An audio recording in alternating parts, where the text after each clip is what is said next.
그대가 사는 길이라는 제목으로 하나님의 말씀을 듣겠습니다. 지푸라기라도 붙잡고 싶은 짐승들이라는 소설이 있습니다. 일본 작가 소네 케이스케의 작품인데 주인공 칸지, 료스케 그리고 미나 세 사람은 비참한 삶의 늪에 빠졌습니다. 그 늪으로부터 빠져나온 길은 돈뿐이라고 그들은 생각했습니다. 오직 돈이 절실하게 필요한 세 사람이 그 돈을 붙잡기 위해서 어떻게 짐승이 되어가는지를 그리는 이야기입니다. 그래서 책 제목이 지푸라기라도 붙잡고 싶은 짐승들입니다. 사람이 짐승이 되어간다는 거지요. 지난 주간 온통 나라가 두 청년 이름으로 도배가 됐습니다. 승리라는 청년과 준영이라는 청년인데 이 승리를 조사를 해봤더니 안타깝게도 여기서 멀지 않는 여기 고등학교 출신이더라고요. 그들은 젊은 날에 세칭 말하면 세상적 성공을 거두었습니다. 최고의 인기를 얻었고 짜릿한 쾌감도 맛보았고 제법 돈도 많이 얻었습니다. 그들이 붙잡은 것은 인기였고 쾌락이었고 돈이었습니다. 그들이 붙든 것들이 그들을 행복하게 할 줄 알았습니다. 그런데 그들이 붙든 것이 그들을 행복하게 하지 못했습니다. 오히려 그들을 처절하게 무너뜨리고 있습니다. 사람들은 뭔가를 붙잡고 살아갑니다. 붙잡는 그것이 자기를 행복하게 해주리라 생각합니다. 그래서 어떤 사람은 취미를 붙잡습니다. 어떤 사람은 힘을 붙잡습니다. 어떤 사람은 인기를 붙잡습니다. 어떤 사람은 사람을 붙잡습니다. 자본주의를 살아가는 대부분의 사람들은 붙들어야 할 것이 돈이라고 생각합니다. 그래서 돈을 붙들기 위해서 짐승이 되어가는 것도 마다하지 않습니다. 우리가 살아가는데 뭔가를 붙들어야 사는 존재라면 우리를 진정으로 살릴 수 있는 것을 제대로 붙들어야 합니다. 붙들어서 우리를 행복하게 한 것이 있지만 또 붙들어서 우리를 불행하게 하는 것도 있습니다. 우리는 헷갈리는 시대를 살아가고 있습니다. 주님은 오늘 우리들에게 살 길을 가르쳐 주세요. 우리가 꼭 붙들어야 할 것을 말씀하십니다. 오늘 말씀을 통해서 사는 길을 붙들기를 주의 이름으로 축원합니다. 오늘 본문은 붙들 것을 온전히 붙들어 살아난 사람의 이야기입니다. 본문에는 12해를 혈루증으로 앓는 여인이 등장합니다.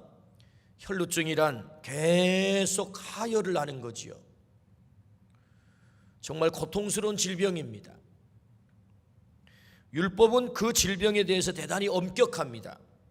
레위기 15장 1절부터 2절에 보면 여호와께서 모세와 아론에게 말씀하여 이르시되 이스라엘 자손에게 말하여 이르라 누구든지 그의 몸에 유출병이 있으면 그 유출병으로 말미암아 부정한 자라 그랬습니다. 이 여인은 부정한 여인이에요. 율법이 그렇게 규정을 한 거예요. 율법이 공식적으로 이 여인을 왕따시킨 것입니다. 여인이 눕는 침상, 앉은 자리, 만지는 물건 다 부정해져요. 그릇을 만지면 그 그릇을 깨뜨려야 돼요. 아니 여자가 살림을 해야 되는데 그릇을 안 만지고 어떻게 살림을 하겠어요? 근데 만지는 그릇마다 다 깨뜨려야 되니 이 여자는 살림도 못해요. 12년 동안 이게 사는 게 사는 것입니까? 사람을 만지면 사람이 부정해져요. 이 여인이 결혼을 했는지 안 했는지 성경은 기록하지 않습니다. 결혼을 안 했다면 남자로부터 사랑받는 것을 아예 포기하고 살아야 합니다. 결혼을 했다면 10중 8구 남편으로부터 버림당했을 가능성이 많은 여인입니다. 가까이만 가도 부정하게 되는데 어떻게 남자랑 함께 살 수 있겠어요?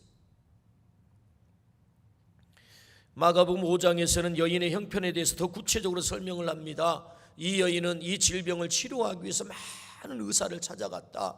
그래서 많은 의사들에게 많은 괴로움을 당했다라고 설명을 합니다. 가진 것을 다 허비했어요. 부정한 여인, 버림당한 여인, 외로운 여인, 빈손뿐인 여인, 살 소망마저 끊어져 절망에 몸부림치던 여인, 참으로 기구한 여인입니다. 12년 동안 그 고통이 얼마나 컸겠어요? 얼마나 힘들었겠어요? 얼마나 눈물의 세월이었겠어요? 우리 인생길에는 고통이 있습니다. 7년 전 제 아내가 암 진단을 받았습니다.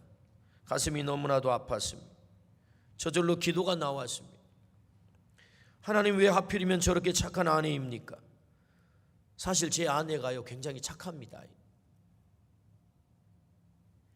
아내는 둘째 딸로 친정에서 늘 희생만 하면서 살았어요. 어느 날 아내가 대봉 홍시를 보면서 말을 했습니다. 여보, 나 홍수 진짜 좋아해. 그래, 당신 홍시 좋아해. 근데 친정 식구들은 자기가 홍시를 안 좋아한다고 알고 있다는 거예요. 아니, 왜? 자기는 홍시 싫어한다고 말했대요. 아니, 왜? 요새처럼 홍시를 무슨 박스로 갖다 놓고 먹는 게 아니잖아요. 옛날에는 홍시 한 개, 두 개를 가지고 식구들이 먹어야 돼요. 아빠가 드셔야 되고 엄마도 드셔야 되고 오빠들도 드셔야 되는데 자기가 먹어버리면 없어져 버리잖아요. 그러니까 나는 홍시 싫어해. 그렇게 말했다는 거예요.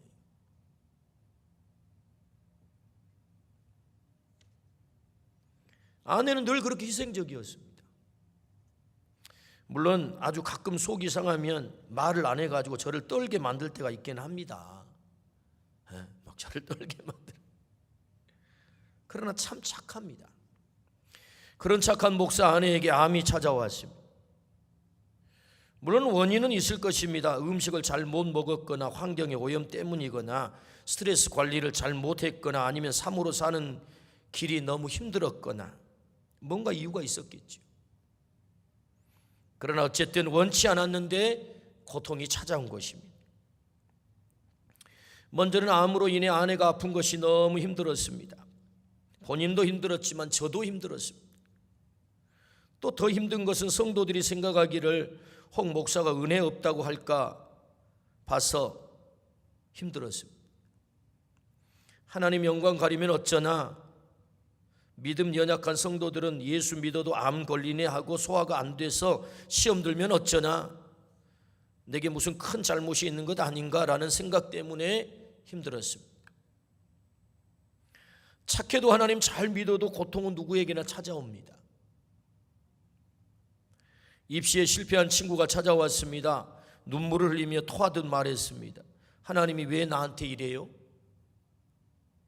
주일 예배도 안 빠졌어요. 열심히 봉사도 했어요. 기도도 열심히 했어요. 그런데 왜 내 기도 안 들어주시는 거예요? 그 이야기를 듣고 있노라니 제 마음이 너무 아팠어요. 하나님도 참 보너스 점수 팍팍 좀 줘가지고 그 원하는 학교에 좀 들어가게 해주시지는 그렇게 안 해가지고 저 어린 친구가 저렇게 힘들어하는데 그 친구를 생각하면 지금도 마음이 아파요. 입시 실패 고통이 찾아온 거죠. 주일 예배를 안 드렸다는 얘기가 아닙니다. 예배도 잘 드렸대요. 봉사도 열심히 했대요. 기도도 열심히 했대요. 그런데 실패의 고통이 찾아온 것입니다. 우리에게는 원치 않는 고통이 있습니다. 질병의 고통, 입시 실패의 고통, 취업 실패의 고통, 경제적인 고통, 사고의 고통, 장애의 고통, 사랑하는 사람을 잃어버려야 되는 이별의 고통 많죠. 인간은 생로병사를 겪어야 되기 때문에 많습니다. 우리에게 찾아오는 고통이 어디 한두 가지입니까? 참 많습니다. 우리는 우리에게 찾아온 고통이 왜 있어야 하는지 다 알 수 없습니다. 분명한 것은 전능하신 하나님도 사랑하는 아들이 십자가에서 죽어가는 것을 고스란히 봐야 됐다는 겁니다. 여러분, 하나님이 전능하세요. 근데 그 고통을 하나님도 참아야 돼요. 하나님에게도 고통이 있었어요. 여러분, 아들이 십자가에 달려 죽었는데 하나님은 룰루랄라 하고 계셨을까요? 아닙니다. 하나님이 얼마나 고통스러웠겠어요.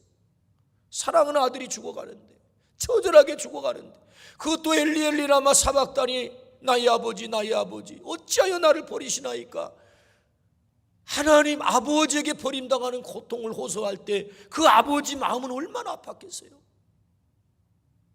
하나님에게도 고통이 있었습니다, 여러분. 하나님이신 예수님도 십자가에서 고통을 그대로 당하셨습니다. 놀랍잖아요. 하나님도 고통을 당했다. 하나님은 사랑하는 그의 백성에게 광야를 허락하십니다. 광야를 허락해요. 제자들이 예수님과 함께 배를 타고 가는데 광풍을 만나요. 그러나 여러분, 하나님은 고통만 허락한 게 아닙니다. 그 고통의 한복판에서 중요한 일을 하세요. 광야에서 그 백성을 건지세요. 광야를 허락하시고 광야에서 건지세요. 무슨 일을 하시죠? 하나님을 만나게 하는 거예요. 백성들에게 고통의 한복판 속에서 예수님과 함께 배를 타고 가는 제자들이 광풍을 만납니다. 그 광풍의 한복판 속에서 예수님이 누구인지를 알게 만들어요. 저가 뉘기에 바람과 바다를 잔잔하게 하는가. 언제 하나님을 만납니까? 광풍의 한복판 속에서, 고통의 한복판 속에서 하나님을 만나는 거예요.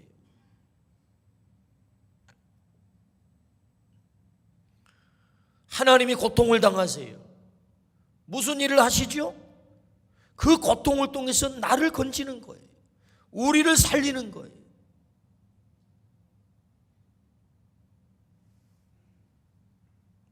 오늘 또 일하시는 하나님을 고통의 한복판에서 우리를 만나주시는 거예요.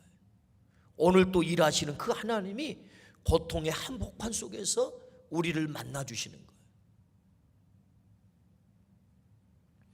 저는 지금도 감사한 것이 있습니다. 대학 예비고사를 보고 원서를 넣을 수 없도록 가정이 어려워진 것입니다. 대학 대신 어쩔 수 없이 돈을 벌어야 했습니다. 그리고 절망을 경험했습니다. 할 수 있는 일은 하나님 붙드는 것밖에 없었습니다. 그래서 목숨을 걸고 기도했습니다. 성경의 약속대로 부르짖을 때 하나님의 음성을 듣게 됐습니다. 내가 너를 사용하마. 하나님의 분명한 음성이었습니다. 저는 하나님의 소명을 경험한 거예요. 하나님의 부르심을 경험한 거예요. 지울 수 없는, 너무나도 확실한 하나님의 부르심. 부모님이 말씀하시고 선생님이 말씀하신 하나님이 아닌, 그저 머릿속에서만 이해되는 하나님이 아닌 살아계신 하나님을 온몸으로 체험하게 됐어요. 20살 나이에. 그 뒤로 목회자의 길을 걷는데 한 번도 저는 왜 목회자의 길을 걸었는가 갈등한 적이 없어요. 내가 왜 이 길을 왔는가 갈등한 적이 없어요. 고등학교 졸업하자마자 그저 내가 가고 싶은 신학교를 가고 때가 되어서 목사가 되었다면 얼마나 갈등이 컸을까요? 좀 힘들면 내가 왜 이 길을 왔지? 아마 갈등했을 거예요. 이 길 아니면 내가 돈 밥 벌어 먹을 일 없나? 나 힘 센데 뭐 얼마든지 다른 일을 해도 먹고 살 수 있는데 내가 왜 이 길을 와가지고 얼마나 갈등했을까요? 그래서 그때 절망을, 고통을 경험하게 한 것을 저는 두고두고 감사하는 것입니다. 그때 절망을 경험하게 만들고 그때 고통의 한복판 속에 떨어졌던 것이 저는 너무너무 감사한 거예요. 제 삶의 고통의 한복판에서 일하시는 하나님을 만난 것입니다. 12해를 혈루증으로 앓는 여인은 누구입니까? 하나님이 택한 이스라엘 백성입니다. 그런 여인에게 치명적인 질병이 찾아온 것입니다. 하나님의 말씀은 하나님은 왜 그런 질병이 찾아왔어요? 왜 그런 고통이 있어야만 합니까? 라고 묻는데 포커스를 두지 않아요. 오늘 이 말씀은 왜 그런 질병이 찾아왔어요? 왜 그런 질병이 있어야만 해요? 왜 이 여인은 그런 고통 속에 떨어졌어야만 했어요? 여기에 포커스가 있는 게 아니라고요. 하나님의 말씀. 고통을 분석하는 데 포커스를 두지 않아요. 하나님의 관심은 어디 있습니까? 이 여인이 어떻게 살게 됐는지에 관심이 있는 거예요. 이 여인이 어떻게 살게 됐는지, 하나님이 이 여인을 어떻게 살리셨는지, 여기에 하나님의 말씀은 관심을 갖고 있습니다. 하나님은 오늘 또 우리가 고통을 만났을 때 어떻게 그 고통에서 이길 수 있는지, 어떻게 그 고통에서 살 수 있는지 관심 갖기를 원하세요. 고린도전서 10장 13절 말씀에 우리 같이 한번 읽어보실까요? 사람이 감당할 시험 밖에는 너희가 당한 것이 없나니 오직 하나님은 미쁘사 너희가 감당하지 못할 시험 당함을 허락하지 아니하시고 시험 당할 즈음에 또한 피할 길을 내사 너희로 능히 감당하게 하시느니라. 할렐루야. 여러분, 이 말씀을 믿으시기를 축복합니다. 사람이 감당할 시험 밖에는 당한 것이 없대요. 우리에게 고통이 있어요. 그런데 그 고통, 당할 만한 것만 당하게 한다는 거예요. 왜요? 하나님은 미쁘세요. 이 미쁘다는 말은 하나님은 사랑이시고, 하나님은 나를 너무나도 사랑하시고 아끼고 신실하시고, 미쁘다는 말이에요. 하나님은 사랑이시고, 하나님은 나를 아끼시고, 하나님은 신실하시다. 그게 뭐죠? 미쁘다는 말이에요. 여러분, 하나님은 오늘 또 미쁘신 하나님인 줄로 믿습니다. 우리가 감당할 수 없는 고통은 허락하지 않는데요. 우리가 감당할 수 없는 시험은 허락하지 않는데요. 피할 길을 여세요. 뿐만 아니라 능히 감당하게 만들어요. 누가 감당하게 만듭니까? 그분이 감당하게 만들어요. 내 능력이 아닙니다. 주님의 능력으로 감당하게 만들어요. 우리 아멘 하십시다. 아멘. 고통을 감당하게 하신 하나님을 경험하라고 말씀하세요, 여러분. 우리에게 고통이 주어졌다면 그 고통을 통해서 하나님을 경험하라는 말이에요, 사실. 하나님을 경험하라는 말이에요. 그렇다면 여인은 어떻게 살아났습니까? 오늘 누가복음 8장 48절 같이 한번 읽어봅니다. 예수께서 이르시되 딸아 내 믿음이 너를 구원하였으니 평안히 가라 하시더라. 할렐루야. 뭐가요? 믿음이. 내 믿음이. 대답이 너무나 분명하고 간단합니다, 여러분. 믿음으로 살아났습니다. 사는 길은 오직 믿음이라고 가르쳐줍니다. 하나님을 믿는 믿음, 예수님을 믿는 믿음, 그 믿음으로 살아났다. 사는 길이 뭐예요? 믿음이에요. 하나님을 믿는 믿음이에요. 예수님을 믿는 믿음이에요. 그것이 우리가 사는 길이다라고 성경은 정확하게 말씀하세요. 그렇다면 이 여인은 어떻게 그 믿음을 드러내요? 오늘 44절 예수의 뒤로 와서 그의 옷가에 손을 대니 혈루증이 즉시 그쳤더라. 여러분, 믿음은 행동인 것입니다. 내가 하나님을 믿어, 예수님을 믿어. 이 여인도 예수님을 믿었던 거죠. 그래서 행동합니다. 어떻게 행동하죠? 오늘 보니까 예수의 뒤로 와서 예수님께 갔다는 거죠. 여러분, 우리의 믿음의 행동, 예수님께 가야 될 줄로 믿습니다. 우리에게 아픔이 있을 때, 고통이 있을 때, 눈물이 있을 때 어떻게 해요? 예수님께 가야 돼요. 가서 뭐 했죠? 예수님을 붙잡은 거예요. 옷자락을 만진 거예요. 예수님의 옷자락을 붙들래요. 그때 이 여인이 깨끗이 고침을 받았다. 할렐루야. 즉각적으로 고침을 받았대. 예수님께 가서 예수님의 옷자락에 손을 댔다. 예수님께 터치했다는 거죠. 사는 길이 뭡니까? 예수님께 가서 예수님을 붙드는 것입니다. 예수님의 옷자락을 붙드는 것입니다. 여러분, 생각해 보십시오. 이 여인이 그릇을 만지면 어떻게 해야 된다고요? 깨뜨려야 된다고. 이 여인이 만지는 것마다 뭐가 된다고요? 부정한 것이 된다고.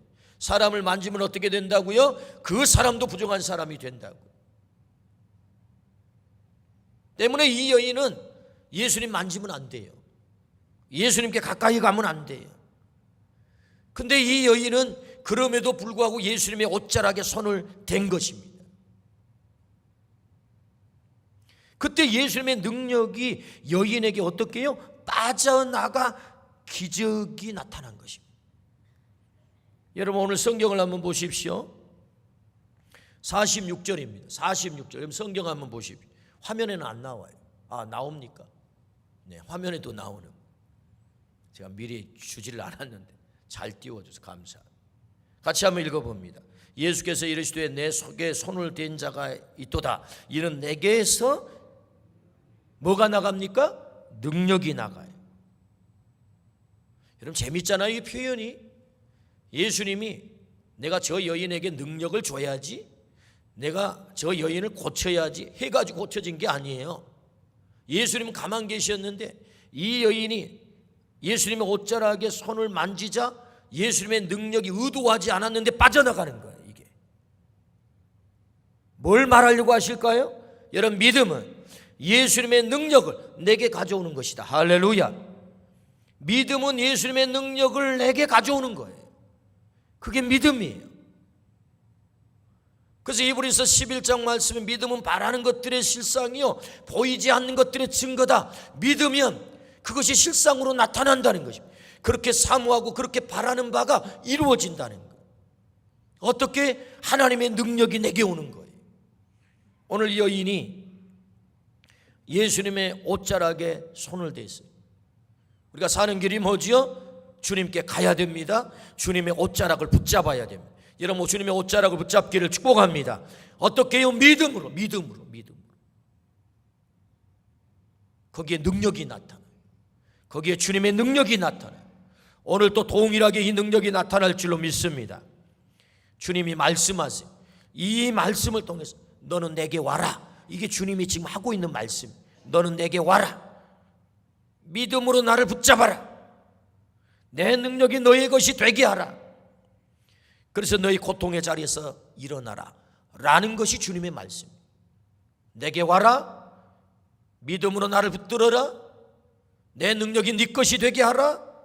그리고 고통에서 일어나라. 할렐루야. 주님이 지금 말씀하고 있는 거예요.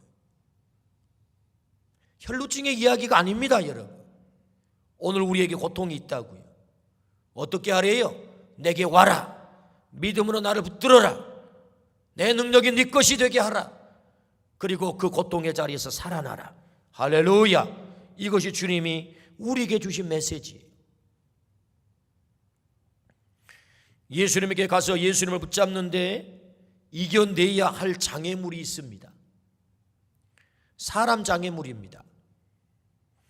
여러분 이 여인이 등장했을 때 사람들이 얼마나 경계했겠어요. 오늘 성경에 보면 베드로 사도가 이렇게 대답하잖아요. 아이 선생님 누가 붙들었는지 누가 만졌는지 어찌 알겠습니까? 이렇게 사람이 많이 밀고 붙이고 이러는데 그걸 누가 어떻게 알겠습니까? 이렇게 대답하는 걸 보면 사람들이 어마어마하게 예수님 주변에 모였다는 거예요. 이 사람들은 이 여인에 대한 경계심이 얼마나 컸을까요? 아마도 이 여인을 알았을 거예요. 그럼에도 불구하고 이 여인은 그 사람 장애물을 넘어섭니다. 우리가 주님 앞에 가는데 믿음 생활하는데 사람 장애물 참 많습니다. 그 인간 보기 싫어서 나 교회 가기 싫어요. 이런 소리를 우리는 왕왕 듣습니다. 사람 장애물입니다. 그래서 믿음도 버립니다. 하나님도 떠납니다. 여러분 사람 때문에 하나님께 가지 못하는 사람들이 얼마나 많습니까? 사람 때문에 주님에게 가지 못한 사람이 얼마나 많습니까? 여인은 사람 장애물을 넘어선 것입니다. 여러분 사람 장애물을 넘어서기를 축복합니다. 우리가 사는 길은 장애물을 극복해야 돼요. 믿음의 행동은 장애물을 극복하는 것입니다. 사람 핑계 대지 마세요. 내가 믿음 생활하는데 그 인간 때문에 아닙니다. 이 여인은 사람 장애물을 넘어섭니다. 율법의 장애물을 넘어섭니다. 율법은 이 여인을 부정하다가 정죄했습니다. 왕따시켜버렸습니다. 율법이 그를 가두려고 합니다. 그러나 이 여인은 율법을 깨뜨리고 나갑니다. 율법이 나를 감히 예수님께 가는데 가둘 수 없음을 그는 선언한 것입니다. 그래서 그는 율법의 장애물을 뛰어넘는 것입니다. 세상에 많은 규범이 있습니다. 우리를 주님에게 가지 못하게 하는 것들이 많습니다. 주님은 그것을 넘어서라고 말씀합니다. 환경을 넘어서라고 말씀합니다. 세상의 시선을 넘어서라고 말씀합니다. 할렐루야. 장애물을 넘어서라는 거예요. 지금까지 다 해봤어. 그런데 실패했어. 패배감이라고 하는 장애물이 있습니다. 그것도 넘어서야 합니다. 기도할 만큼 해봤어. 안 되던데 그거 넘어서야 합니다. 정말로 기도해 보셨나요? 끝까지 기도해 보셨나요? 될 때까지 기도해 보셨나요? 할 만큼 해봤어. 안 되던데 패배감의 장애물이 있습니다. 아닙니다, 여러분. 스스로 나는 부정한 여인, 더러운 여인, 그래서 나는 사랑받을 수 없어라는 아주 낮은 자존감의 장애물이 있습니다. 나는 하나님께 사랑도 받지 못할 거야. 하나님도 나 별로 관심 없을 거야. 아닙니다, 여러분. 우리에게는 주님에게 가는데 많은 장애물이 있습니다. 그거 넘어서야 합니다. 이 여인은 그것을 넘어서서 주님의 옷자락을 붙잡은 것입니다. 오늘 우리에게도 있는 장애물 넘어서기를 축복합니다. 그때 거기에 역사가 나타나는 것입니다. 주님은 병든 자, 잃어버린 자를 찾아오셨습니다. 눈물 흘리는 자를 찾아오셨습니다. 예수님은 내가 깨끗하고 완벽하기 때문에 오신 것이 아닙니다. 냄새나고 망가졌기 때문에 오신 것입니다. 그런 내가 오기를 기다리세요. 주님은 기다리세요. 네가 왔으면 좋겠어요. 네가 내게 와서 믿음으로 내 옷자락을 붙잡고 내 능력이 너의 것이 되게 하고 너의 고통의 자리에서 일어서면 좋겠어. 이것이 주님이 우리에게 들려주신 메시지입니다. 우리에게 있는 장애물을 극복하고 주님께 나가기를 축복합니다. 우리가 사는 길은 오직 예수님께 가는 것입니다. 그리고 예수님을 붙잡아야 합니다. 예수님 붙잡으면 오늘 또 살아날 줄로 믿습니다. 주님이 그걸 말씀하세요. 오늘 46절에 예수께서 이르시되 내게 손을 댄 자가 있도다. 이는 내게서 능력이 나간 줄 알미로다. 뭐가 나가요? 능력이 나갔어요. 예수님의 능력이 나갔어요. 오늘 또 이 능력을 경험하라고 하십니다. 우리가 사는 길은 믿음으로 예수님을 붙잡는 것입니다. 여러분, 세상에는 붙잡을 게 참 많아요. 그거 붙잡는다고 다 사는 것 아닙니다. 예수님 붙잡아야 살아날 줄로 믿습니다. 예수님 붙잡는 생명마다 다 살아났다가 성경의 이야기입니다, 여러분. 성경이 뭡니까? 예수님 만나고 예수님 붙잡은 인생들이 성공했고 그 인생들이 살아났다가 성경입니다, 여러분. 심지어 십자가에 달려 인생 완전히 실패한 강도가 마지막 순간에 예수님 붙잡으니까 너 오늘 밤 나와 함께 낙원에 있으리라 살림을 받는 것입니다. 영생을 얻는 것입니다. 할렐루야. 예수님 붙잡아야 살아요. 예수님이 정말로 하고 싶은 말씀이 있습니다.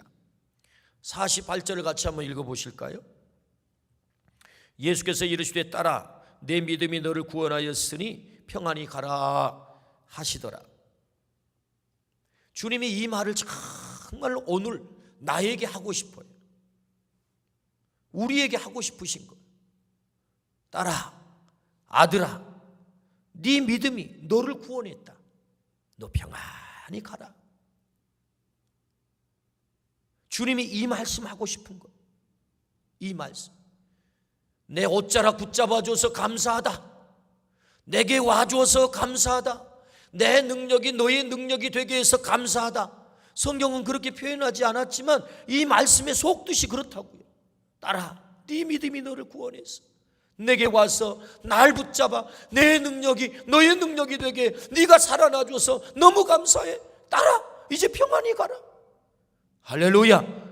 여러분, 이 음성을 듣기를 축복합니다. 주님이 하고 싶은 말씀이라니까요, 이게.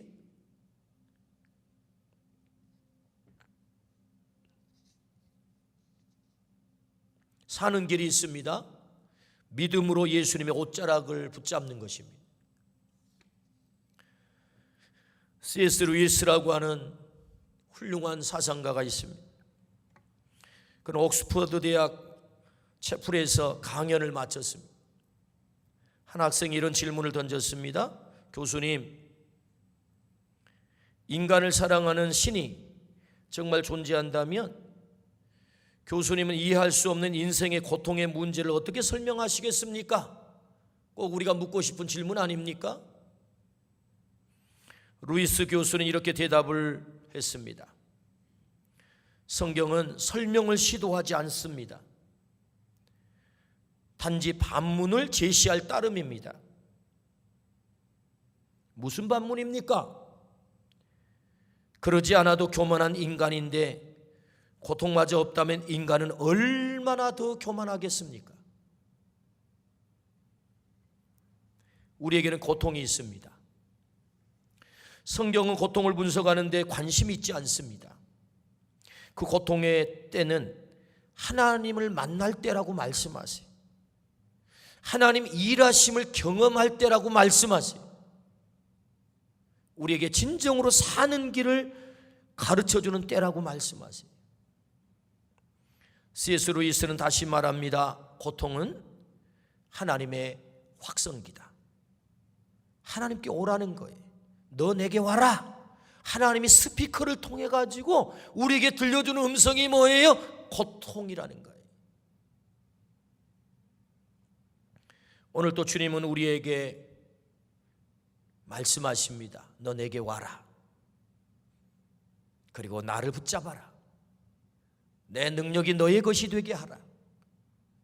너의 고통의 때에 나의 능력으로 살아나라. 딸아, 아들아, 평안히 가라. 내 믿음이 너를 구원했다. 이 말씀을 하고 싶으세요. 오늘 주님의 옷자락을 붙잡기를 축복합니다. 그것이 사는 길입니다. 기도하겠습니다. 하나님 아버지, 감사합니다. 우리가 사는 길이 있습니다. 오직 예수님을 붙잡는 것입니다. 오직 예수님께 나아가는 것입니다. 예수님의